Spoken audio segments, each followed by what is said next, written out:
வணக்கம். மதிமுகம் செய்திகள். இன்றைய முக்கிய நிகழ்வுகளை பார்ப்பதற்கு முன்னதாக தலைப்புச் செய்திகளை பார்க்கலாம். மறைந்த நல்லக்கண்ணு உடலுக்கு துப்பாக்கி குண்டுகள் முழங்க அரசு மரியாதை. மருத்துவ மாணவர்களின் கல்விக்காக அவரது உடல் ஒப்படைப்பு. நல்லக்கண்ணு மறைவு ஈடு செய்ய முடியாத பேரிழப்பு. எளிமையின் சிகரமாக வாழ்ந்தவர் என வைகோ புகழாரம். தமிழ்நாட்டில் ஒரே கட்டமாக தேர்தல் நடத்த வேண்டும். தலைமை தேர்தல் ஆணையரிடம் அரசியல் கட்சிகள் கோரிக்கை. திராவிட கட்சிகளோடுதான் கூட்டணி. 28ஆம் தேதிக்குள் கூட்டணி குறித்து அறிவிப்பதாக ராமதாஸ் அதிரடி. சுதந்திர போராட்ட வீரரும் இந்திய கம்யூனிஸ்ட் கட்சியின் மூத்த தலைவருமான நல்லக்கண்ணு உடலுக்கு துப்பாக்கி குண்டுகள் முழங்க அரசு மரியாதை செலுத்தப்பட்டது. இந்திய கம்யூனிஸ்ட் கட்சியின் மூத்த தலைவர் நல்லக்கண்ணு வயது மூப்பு மற்றும் உடல்நலக்குறைவு காரணமாக காலமானார். சென்னை தியாகராய நகரில் உள்ள இந்திய கம்யூனிஸ்ட் கட்சி அலுவலகத்தில் வைக்கப்பட்ட அவரது உடலுக்கு அரசியல் கட்சி தலைவர்கள், கட்சி தொண்டர்கள், பொதுமக்கள் என பலரும் அஞ்சலி செலுத்தினர். நல்லக்கண்ணுவின் உடலுக்கு முதலமைச்சர் மு.க.ஸ்டாலின் நேரில் சென்று அஞ்சலி செலுத்தினார். மேலும் நல்லக்கண்ணுவை இழந்து வாடும் அவருடைய குடும்பத்தினர் மற்றும் கட்சி நிர்வாகிகள், தொண்டர்களுக்கு ஆறுதல் கூறினார். இதேபோல் துணை முதலமைச்சர் உதயநிதி ஸ்டாலின், அமைச்சர்கள் சேகர் பாபு, ஏவவேலு மற்றும் MP.R. ராசா, விசிக தலைவர் திருமாவளவன், தமிழக வெற்றிக் கழக தலைவர் விஜய், பிரேமலதா விஜயகாந்த் உள்ளிட்டோரும் நேரில் சென்று அஞ்சலி செலுத்தினர். இதேபோல் நடிகர்கள் ரஜினிகாந்த், சூர்யா, சிவகார்த்திகேயன், கார்த்திக், கவிஞர் வைரமுத்து, இயக்குனர் வெற்றிமாறன் உள்ளிட்ட திரை பிரபலங்களும் நல்லக்கண்ணுவின் உடலுக்கு நேரில் அஞ்சலி செலுத்தினர். இறுதி மரியாதை நிகழ்வில் நல்லக்கண்ணு உடலுக்கு முதலமைச்சர் மு.க.ஸ்டாலின் வீர வணக்கம் என முழக்கமிட்டு அஞ்சலி செலுத்தினார். பின்னர் நல்லக்கண்ணு உடலுக்கு 72 குண்டுகள் முழங்க முழு அரசு மரியாதை செலுத்தப்பட்டது. இதனைத் தொடர்ந்து நல்லக்கண்ணு உடல் சென்னை மருத்துவக் கல்லூரி மருத்துவ மாணவர்களின் கல்விக்காக தானமாக வழங்கப்பட்டது. அவரை பார்க்கல, அறிஞர் அண்ணாவை பார்க்கல, காமராஜரை பார்க்கல, கக்கன் அவர்களை பார்க்கல, அவர் எல்லாரையும் சேர்த்து நல்லக்கண்ணு இடத்துல நான் பார்த்தேன். ஒரு நல்லவரா, நேர்மையா, எளிமையா இருந்தா மதிப்பு மரியாதையும் தானா வருவங்களுக்கு நல்லக்கண்ணு ஒரு எடுத்துக்காட்டு. பெரிய ஆத்மா தோழர் நல்லக்கண்ணு என்னுடைய வீரம். நன்றி. நல்லக்கண்ணு உடலுக்கு நேரில் அஞ்சலி செலுத்திய வைகோ எளிமையின் சிகரமாக வாழ்ந்தவர் என புகழஞ்சலி செலுத்தினார். சென்னை தியாகராய நகரில் உள்ள இந்திய கம்யூனிஸ்ட் கட்சி அலுவலகத்தில் வைக்கப்பட்ட நல்லக்கண்ணுவின் உடலுக்கு மதிமுக பொதுச் செயலாளர் வைகோ, முதன்மை செயலாளர் துரை வைகோ ஆகியோர் நேரில் சென்று அஞ்சலி செலுத்தினர். அப்போது செய்தியாளர்களை சந்தித்த வைகோ, எளிமையின் சிகரமாக வாழ்ந்தவர் நல்லக்கண்ணு ஐயா என புகழஞ்சலி செலுத்தினார். முன்னதாக மதிமுக பொதுச் செயலாளர் வைகோ வெளியிட்டுள்ள இரங்கல் குறிப்பில், மக்கள் பிரச்சனைகளில் எந்தவித சமரசமும் செய்து கொள்ளாமல் குரல் கொடுத்து போராடியதால் கம்யூனிஸ்ட் இயக்கத்திற்கு எதிரானவர்களிடமிருந்து நன்மதிப்பை பெற்றவராக திகழ்ந்தவர் என குறிப்பிட்டுள்ளார். ஏழை எளிய மக்களுக்காக உழைக்கும் மக்களுக்காக தன் வாழ்வை அர்ப்பணித்து ஏழை எளிய மக்களுக்காக உழைக்கும் மக்களுக்காக தன் வாழ்வை அர்ப்பணித்து வாழ்ந்தவர் என்றும், நல்லக்கண்ணுவின் மறைவு ஈடு செய்ய முடியாத பேரிழப்பு எனவும் வைகோ இரங்கல் தெரிவித்துள்ளார். நல்லக்கண்ணு என்கின்ற அந்த மாபெரும் புரட்சியாளனுக்கு, வாழ்நாள் போராளிக்கு அவர் காலத்தை கடந்து வாழ்கிறார். செங்கொடி தூக்கும் தோழர்களுடைய உள்ளங்களிலும் வாழ்கிறார். இந்த இன்ப தமிழ்நாட்டின் வாழ்வாதாரங்களை காப்பதற்கான போராட்டங்களில், ஆற்று மணலை பாதுகாக்கின்ற போராட்டங்களில், சுற்றுச்சூழலை பாதுகாக்கின்ற போராட்டங்களில் அவர் தவறாது பங்கெடுத்துக் கொண்டார். அப்படி முன்னின்று செங்கொடி பட்டாளத்தை வழிநடத்தி செல்வதற்கு அவர் இல்லை என்றாலும், தோழமைக்குரிய செங்கொடி வீரர்கள், இந்திய கம்யூனிஸ்ட் கட்சியுடைய காம்ரேடுகள் ஒவ்வொரு போராட்ட களத்துக்கு போகும்போதும் அதில் முன்னால் நின்று அண்ணன் நல்லக்கண்ணு வழிநடத்தி செல்கிறார் என்று மானசீகமாக நினைத்து அவரை நெஞ்சிலே நிறுத்தி, அதுவே ஒரு ஊக்கத்தை தரும், உந்துதலை தரும் கம்யூனிஸ்ட் கட்சியினுடைய தலைகாலா செங்கொடிக்கு வீர வணக்கம் செலுத்துகிற தோழர்கள் உள்ளத்தில் மங்காது மறையாது என்றும் ஜொலித்துக் கொண்டிருக்கின்ற பிரகாச ஒளியாக அவர் காலத்தையும் கடந்து வாழ்கிறார் என்பதால் தான் தமிழ்நாட்டில் ஒரே கட்டமாக தேர்தல் நடத்த வேண்டும் என தலைமை தேர்தல் ஆணையரிடம் அரசியல் கட்சிகள் கோரிக்கை விடுத்துள்ளனர். தமிழ்நாடு, கேரளம் ஆகிய 4 மாநிலங்களுக்கும் புதுச்சேரி யூனியன் பிரதேசத்திற்கும் ஏப்ரல், மே மாதங்களில் சட்டமன்ற தேர்தல் நடைபெறவுள்ளது. அதற்கான தேர்தல் தேதி விரைவில் அறிவிக்கப்பட உள்ளது. தமிழ்நாட்டில் சட்டமன்ற தேர்தலையொட்டி சிறப்பு வாக்காளர் தீவிர திருத்தம் மேற்கொள்ளப்பட்டது. இந்த நிலையில் தமிழ்நாடு மற்றும் புதுச்சேரியில் தேர்தல் ஆயத்த பணிகளை ஆய்வு செய்வதற்காக இந்திய தலைமை தேர்தல் ஆணையர் ஞானேஷ்குமார் தலைமையிலான குழு சென்னை வருகை தந்துள்ளது. சென்னைக்கு வந்த இக்குழுவை தமிழ்நாடு தலைமை தேர்தல் அதிகாரி அர்ச்சனா பட்நாயக் வரவேற்றார். சென்னை வந்துள்ள தலைமை தேர்தல் ஆணையர் ஞானேஷ்குமார் தலைமையிலான குழுவினர் அங்கீகரிக்கப்பட்ட தேசிய மற்றும் மாநில கட்சிகளின் 12 கட்சிகள், மாவட்ட ஆட்சியாளர்கள், எஸ்பிக்கள், சரக டிஐஜிக்கள், மண்டல ஐஜிக்கள், மாநகர காவல் ஆணையர்களுடன் ஆலோசனை நடத்தினார். ஆலோசனைக்கு பிறகு செய்தியாளர்களிடம் பேசிய ஞானேஷ்குமார், தமிழ்நாட்டில் ஒரே கட்டமாக தேர்தல் நடத்த வேண்டும் என அரசியல் கட்சிகள் கோரிக்கை விடுத்துள்ளதாக தெரிவித்தார். தமிழ்நாட்டில் உள்ளூர் திருவிழாக்களை கணக்கில் கொண்டு தேர்தல் தேதி அறிவிக்கப்படும் எனவும் தெரிவித்தார். திராவிட கட்சிகளோடு கூட்டணி இருக்கும் என பாமக நிறுவனர் ராமதாஸ் தெரிவித்துள்ளார். தமிழகத்தில் சட்டமன்ற தேர்தல் விரைவில் அறிவிக்கப்பட உள்ள நிலையில் அனைத்து கட்சிகளிலும் கூட்டணி பேச்சுவார்த்தையில் இறுதிக்கட்டத்தை எட்டியுள்ளது. இதில் பாமகவின் ராமதாஸ் தரப்பு இன்னும் கூட்டணி குறித்த அறிவிப்பை வெளியிடவில்லை. இந்நிலையில் தைலாபுரத்தில் செய்தியாளர்களிடம் பேசிய பாமக நிறுவனர் ராமதாஸ், கூட்டணி அமைப்பதற்கான களம் சரியாக அமையவில்லை என தெரிவித்தார். 28ஆம் தேதிக்குள் கூட்டணி குறித்த அறிவிப்பை வெளியிடுவதாக குறிப்பிட்ட ராமதாஸ், திராவிட கட்சிகளோடுதான் கூட்டணி இருக்கும் என திட்டவட்டமாக தெரிவித்தார்.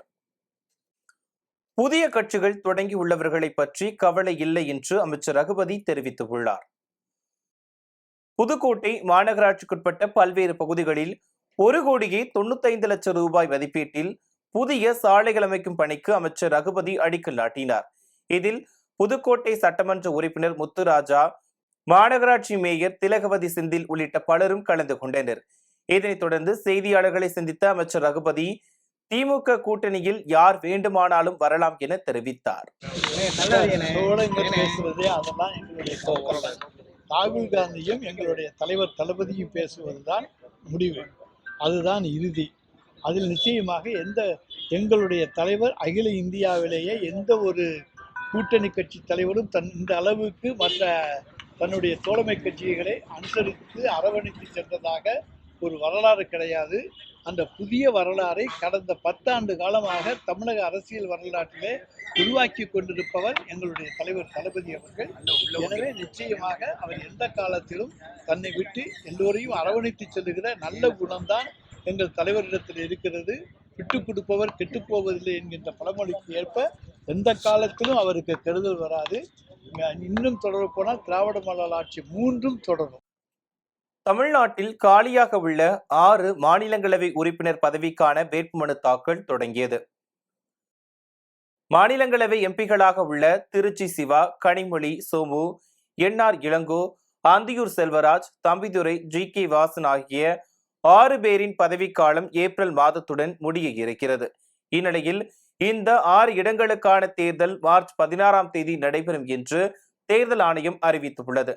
அதன்படி தமிழக சட்டமன்ற பேரவை செயலகத்தின் கூடுதல் செயலாளர் சாந்தி தேர்தல் நடத்தும் அதிகாரியாகவும், தமிழ்நாடு சட்டமன்ற பேரவை செயலகத்தின் இணை செயலாளர் தேன்மொழி உதவி தேர்தல் நடத்தும் அதிகாரியாகவும் நியமனம் செய்யப்பட்டுள்ளனர்.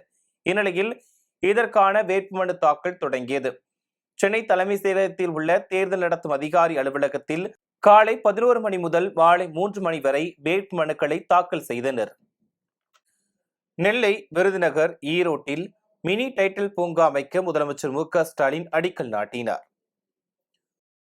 முதலமைச்சர் மு.க. ஸ்டாலின் தலைமை செயலகத்தில் பொதுப்பணித்துறை சார்பில் வேலூர் மாவட்டம் பெருமுகை கிராமத்தில் 45 கோடியே 91 லட்சம் ரூபாய் செலவில் 250 படுக்கைகள் வசதி கொண்ட கலைஞர் நூற்றாண்டு தங்கும் விடுதி கட்டிடம் மற்றும் சென்னை சைதாப்பேட்டை தாடண்டர் நகரில் 99.76 கோடி ரூபாய் செலவில் கட்டப்பட்டுள்ள 190 குடியிருப்புகளை கொண்ட அரசு பணியாளர்களுக்கான புதிய அடுக்குமாடி குடியிருப்பு கட்டிடம் ஆகியவற்றை திறந்து வைத்தார். தமிழ்நாட்டின் 35 மாவட்டங்களில் 2017 அரசு பள்ளிகளில் 296.62 கோடி ரூபாய் செலவில் புதிதாக கட்டப்பட்டுள்ள வகுப்பறை கட்டிடங்கள், ஆய்வக கட்டடங்கள், குடிநீர் வசதிகள், சுற்றுச்சுவர் உள்ளிட்ட இதர கட்டிடங்கள் மற்றும் 5.65 கோடி ரூபாய் செலவில் கட்டப்பட்டுள்ள ராணிப்பேட்டை மைய நூலகம், அலுவலக கட்டிடம் ஆகியவற்றையும் முதலமைச்சர் மு.க.ஸ்டாலின் திறந்து வைத்தார். அதேபோல் 98.26 கோடி ரூபாய் செலவில் கடலூரில் கட்டப்பட உள்ள அஞ்சலையம்மாள் அறிவுலக கட்டிடத்திற்கும் அடிக்கல் நாட்டினார். குழந்தைகள் பாலின விகிதத்தை உயர்த்த சிறப்பாக செயலாற்றிய தென்காசி, திருநெல்வேலி மற்றும் கன்னியாகுமரி மாவட்ட நிர்வாகிகளின் சாதனைகளை பாராட்டி அம்மாவட்ட ஆட்சித் தலைவர்களுக்கு 2025ஆம் ஆண்டிற்கான பெண் குழந்தைகள் பாதுகாப்பு தின மாநில அரசு விருதுகளை முதலமைச்சர் மு.க.ஸ்டாலின் வழங்கி சிறப்பித்தார். முன்னதாக நெல்லை, விருதுநகர், ஈரோட்டில் 117.65 கோடி ரூபாய் செலவில் மினி டைட்டில் பூங்கா அமைக்க முதலமைச்சர் மு.க.ஸ்டாலின் அடிக்கல் நாட்டினார். அதையெல்லாம் உணர்ந்து அதனால குமரி மாவட்டத்துக்கான 6 புதிய அறிவிப்புகளை இப்போ நான் உங்களிடத்தை வெளியிட போறேன். முதல் அறிவிப்பு, சுற்றுலா பயணிகள் அதிக அளவு வருகை தரக்கூடிய கன்னியாகுமரி நகராட்சியின் குடிநீர் தேவைகளை நிறைவு செய்ய பழையாற்றிலிருந்து கூடுதல் நீர் வழங்க 28 கோடியே 20 லட்சம் ரூபாய் மதிப்பீட்டில் புதிய திட்டம் செயல்படுத்தப்படும். மேலும் முக்கடலும் சங்கமிக்கக்கூடிய இந்த பகுதியில் 25 கோடி ரூபாய் மதிப்பீட்டில் புதிய கழிவுநீர் சுத்திகரிப்பு நிலையம் ஒன்று அமைக்கப்படும். இரண்டாவது அறிவிப்பு, குளச்சல் நகராட்சி மற்றும் மண்டைக்காடு பேரூராட்சி பொதுமக்களுடைய நீண்டகால கோரிக்கையை நிறைவேற்றக்கூடிய வகையில் ஏவிஎம் கால்வாய் 1 கோடியே 20 லட்சம் ரூபாய் மதிப்பீட்டில் புனரமைக்கப்படும். சில தேர்தல் நேரத்தில் மட்டும் உங்களை வட்டம் அடிப்பாங்க, தேர்தல் நேரத்தில் மட்டும் வருவாங்க. தேர்தல் சீசன் காரணத்தினால மாண்புமிகு பிரதமர் மோடி அவர்களும் இனி அடிக்கடி தமிழ்நாட்டு பக்கம் வரப்போறார். ஏற்கனவே வர ஆரம்பிச்சுட்டாரு, இன்னும் வரப்போறார். அதை நினைச்சு அவருடைய கூட்டணியிலே பயப்படுறாங்க.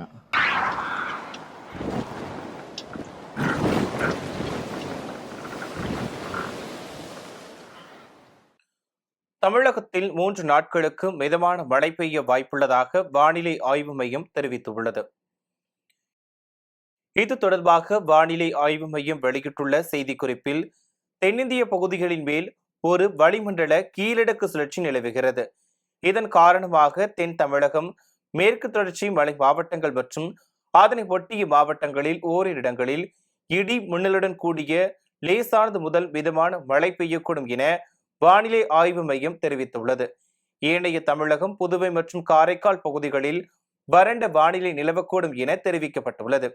தஞ்சாவூர், திருவாரூர், நாகப்பட்டினம், மயிலாடுதுறை, புதுக்கோட்டை மற்றும் காரைக்கால் பகுதிகளில் மார்ச் 3ஆம் தேதி ஓரிரு இடங்களில் லேசான மழை பெய்யக்கூடும் என வானிலை ஆய்வு மையம் கணித்துள்ளது. சென்னை மற்றும் அதன் புறநகர் பகுதிகளை பொறுத்தவரையில் வானம் ஓரளவு மேகமூட்டத்துடன் காணப்படும் என வானிலை ஆய்வு மையம் கூறியுள்ளது. வேலூர் மாவட்டம் பேரணம்பட்டு அருகே 5 மாத ஆண் குழந்தையை கொன்றுவிட்டு தாய் தூக்கிட்டு தற்கொலை செய்து கொண்ட சம்பவம் பரபரப்பை ஏற்படுத்தியுள்ளது. பேரணம்பட்டு அடுத்த நலங்காநல்லூர் கிராமத்தைச் சேர்ந்த தம்பதியினர் சரத்குமார், பவித்ரா. இவர்களுக்கு திருமணமாகி 1.5 ஆண்டுகள் ஆன நிலையில் 5 மாதங்களுக்கு முன்பு ஆண் குழந்தை பிறந்துள்ளது. இந்நிலையில் சரத்குமார் சென்னைக்கு வேலைக்கு சென்றபோது கணவன் மனைவிக்கு இடையே பிரச்சனை ஏற்பட்டதாக கூறப்படுகிறது. இதனிடையே பவித்ராவிற்கு போன் செய்த போது அவர் எடுக்காததால் அருகில் இருக்கும் தனது பாட்டியை வீட்டிற்கு சென்று பார்க்கும்படி சரத்குமார் கூறியுள்ளார். அப்போது ஆண் குழந்தை உயிரிழந்து கிடந்த நிலையில் பவித்ரா தூக்கிட்டு தற்கொலை செய்து கொண்டதை கண்டு அதிர்ச்சி அடைந்தார். தொடர்ந்து இது குறித்து சரத்குமாருக்கு தகவல் தெரிவிக்கப்பட்டது. பின்னர் இது குறித்து தகவல் அறிந்து வந்த பேரணம்பட்டு காவல்துறையினர் பவித்ரா மற்றும் குழந்தையின் உடலை கைப்பற்றி பேரணம்பட்டு அரசு மருத்துவமனைக்கு அனுப்பி வைத்து விசாரணை மேற்கொண்டு வருகின்றனர். 5 மாத குழந்தையை கொன்றுவிட்டு தாய் தூக்கிட்டு தற்கொலை செய்து கொண்ட சம்பவம் அந்த பகுதியில் பெரும் சோகத்தை ஏற்படுத்தியுள்ளது. ஈரோடு மாவட்டம் சென்னிமலை அருகே 14 வயது சிறுமியை கர்ப்பமாக்கிய வழக்கில் தொழிலாளிக்கு 40 ஆண்டுகள் சிறை தண்டனை விதிக்கப்பட்டுள்ளது. சென்னிமலை அம்மாபாளையம் பகுதியைச் சேர்ந்தவர் அன்புரோஸ். இவருக்கு திருமணமாகி 2 மகன்கள் உள்ளனர். இந்நிலையில் சென்ட்ரிங் தொழிலாளியான அன்புரோஸ் தன் வீட்டின் அருகே வசித்து வந்த 14 வயது சிறுமிக்கு பாலியல் தொல்லை கொடுத்ததோடு வெளியில் சொன்னால் கொலை செய்து விடுவேன் என கூறி கர்ப்பமாக்கியுள்ளார். இது தொடர்பாக சிறுமியின் பெற்றோர் அரச்சலூர் காவல் நிலையத்தில் அளித்த புகாரின் அடிப்படையில் அன்புரோஸை போலீசார் கைது செய்தனர். இந்த வழக்கை விசாரித்த ஈரோடு மகிழா விரைவு நீதிமன்ற நீதிபதி சொர்ணகுமார் அன்புரோஸுக்கு 20 ஆண்டுகள் கடுங்காவல் தண்டனை விதித்தார். மேலும் வெளியே கூறினால் கொன்று விடுவதாக மிரட்டியதற்காக 20 ஆண்டுகள் சிறை தண்டனையும் விதித்து தீர்ப்பளித்தார். பாதிக்கப்பட்ட சிறுமிக்கு 5 லட்சம் ரூபாய் இழப்பீடு வழங்கவும் தமிழக அரசுக்கு பரிந்துரை செய்து நீதிபதி உத்தரவிட்டார். தனது ஆட்சியில் அமெரிக்காவின் பொற்காலம் தொடங்கிவிட்டதாக அதிபர் ட்ரம்ப் தெரிவித்துள்ளார். அமெரிக்காவில் வரும் நவம்பரில் நாடாளுமன்ற இடைக்கால தேர்தல் நடைபெறவுள்ள நிலையில் உள்நாட்டு பொருளாதார நிலை குறித்து மக்களிடையே கடும் அதிருப்தி நிலவுகிறது. இந்நிலையில் ஓராண்டு ஆட்சியின் நிறைவாக நாடாளுமன்ற கூட்டத்தின் கூட்டுக்குழுவில் உரையாற்றிய ட்ரம்ப் அமெரிக்காவில் அதிகரித்த பணவீக்கத்திற்கு ஜோ பைடனும் அவரின் ஜனநாயக கட்சியினருமே காரணம் என கூறினார். தனது ஆட்சியில் பங்கு சந்தையை வரலாறு காணாத அளவில் உச்சத்திற்கு கொண்டு சென்றுள்ளதாகவும் அமெரிக்காவின் பொற்காலம் தொடங்கிவிட்டதாகவும் ட்ரம்ப் தெரிவித்தார். மீண்டும் தலைப்புச் செய்திகள். மறைந்த நல்லக்கண்ணு உடலுக்கு துப்பாக்கி குண்டுகள் முழங்க அரசு மரியாதை. மருத்துவ மாணவர்களின் கல்விக்காக அவரது உடல் ஒப்படைப்பு. நல்லக்கண்ணு மறைவு ஈடு செய்ய முடியாத பேரிழப்பு. எளிமையின் சிகரமாக வாழ்ந்தவர் என வைகோ புகழாரம். தமிழ்நாட்டில் ஒரே கட்டமாக தேர்தல் நடத்த வேண்டும். தலைமை தேர்தல் ஆணையரிடம் அரசியல் கட்சிகள் கோரிக்கை. திராவிட கட்சிகளோடுதான் கூட்டணி. 28ஆம் தேதிக்குள் கூட்டணி குறித்து அறிவிப்பதாக ராமதாஸ் அதிரடி. இத்துடன் செய்திகள் நிறைவடைந்தன. மீண்டும் செய்திகள் காலை 8 மணிக்கு. மேலும் செய்திகளை தெரிந்து கொள்ள மதிமுக பிரைம் யூடியூப் தளத்தில் இணைந்திருங்கள்.